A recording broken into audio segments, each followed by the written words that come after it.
ito ay rated SPG. Striktong patnubay at gabay ng magulang ang kailangan. Maaaring may masiselang tema, lengguwahe, karahasan, sexual, horror o droga na hindi angkop sa mga... Sa hindi inaasahang pagkakataon, nasaksihan ni Melania ang pango-hostage kay Gomar at narinig ang pilit na pagpapaamin sa kanya kung sino ang tunay na anak ni Rosel. Doon niya nalaman ang matagal ng tinatagong katotohanan na ang tunay na anak ni Rosel ay si Bel at hindi nga si Talia.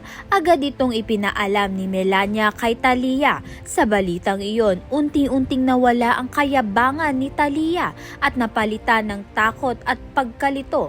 Ang babaeng itinuring niyang ina ay hindi pala niya tunay na nanay. At ang tunay na anak nito ay si Bel, ang taong matagal niyang kinaiinisan. Nagamba si Talia na mabunyag ang katotohanan sa lahat. Ngunit desidido si Melania na sabihin kay Rosel ang lahat ng kanyang nalaman kahit pa magdulot ito ng malaking pagbabago sa kanilang buhay. Hindi pa nga alam ni Melania na ang tunay niyang anak ay ito ngang si Talia. Kaya naman nga't papayag nga ba siya na mangamba ang buhay ng kanyang sariling anak.